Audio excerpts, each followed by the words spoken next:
এই পিয়ন, এদিকে আয়। জি। এই তোদের এমডি সাহেব কোথায়? উনি আসেন। কি দরকার আমাকে বলেন। তোকে বলবো কেন? তুই কি এমডি? পিয়নের কাজ পিয়নের মতো করবি। আমি জরুরি একটা ডিল নিয়ে এসেছি। যা এমডি সাহেবকে বল। জি বলেন, কি ডিল? এই লোকটা তো মাথা খারাপ করে দিল। এই তুই করিস পিয়নের চাকরি, তুই বিজনেসের কি বুঝিস? কোর্ট পড়লি বস হওয়া যায়? যা তোর এমডি সাহেবকে ডাক দে। আপনি এসব কি বলছেন? উনি তো আমাদের থাক, থামো ভাই, একটু ভিতরে যে বসেন। আমার মতো মানুষ এই ছোট অফিসের সামনে এসে দাঁড়িয়ে আছি, এটাই তো অনেক। ছোট অফিস? ঠিকই বলেছেন, ছোট থেকেই তো এই অফিসটা শুরু করেছিলাম। এইসব শুরু টুরু রাখো, এমডি সাহেবকে ডাকো, তা না হলে আমি চলে গেলাম।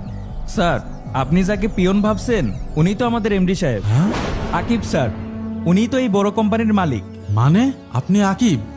তার মানে আপনি আকিব এন্টারপ্রাইজের মালিক? জি, আমি আকিব। কি একটা ভুল করে ফেললাম স্যার, আমি বুঝতে পারিনি। আসলে আমি একটা বিপদে পড়ে আসছি। কিসের বিপদ? স্যার, একটা সময় আমার তিনটা ফ্যাক্টরি ছিল, এখন সব শেষমেশ একটা বাড়ি ছিল, তাও পাওনাদারদের কাছে বন্দুক রয়েছে। আর এই যে নাতিটাকে দেখছেন, বর্তমানে এই নাতিটাকে নিয়ে পথে পথে ঘুরছি। আর শুনলাম আপনি নাকি অনেক বড় মনের মানুষ, তাই আপনার কাছে এসেছি। একটা কাজ দেবেন? আপনার নাম খন্দকার সাত্তার না? বাড়ি গাংনির দিকে না? জি স্যার।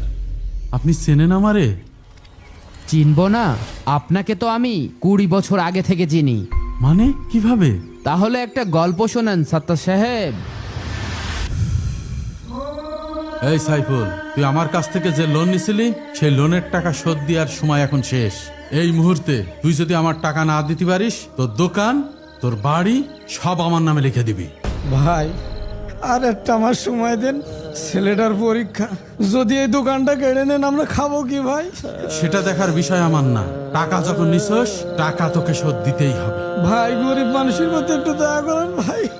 এই দোকানে তালা লাগা। ঠিক আছে ভাই। ভাই দয়া করেন ভাই, ভাই আর কিছুদিন সময় দেন ভাই, একটু দয়া করেন গরিবের পর ভাই। আব্বা, আমাকে দোকানটা বন্ধ করে দিয়েছে কে? কান্দিস না বাবা, আল্লাহ আমাকে। আজকে থেকে এই বাড়ি দোকান সব আমার। এই চল। হ্যাঁ চলেন ভাই। সেই রাতে আমার আব্বা স্ট্রোক করে মারা যায় সাত্তার সাহেব। যে ছেলেটা আব্বার লাশ ধরে কাঁদছিল, সেটাই আমি। স্যার, আমি জানতাম না এটা আপনার কোম্পানি। যা শাস্তি দেবার আমাকে দেন, কিন্তু আমার নাতিকে কিছু বলেন না। আমার হাতে এখন অনেক ক্ষমতা সাত্তার সাহেব।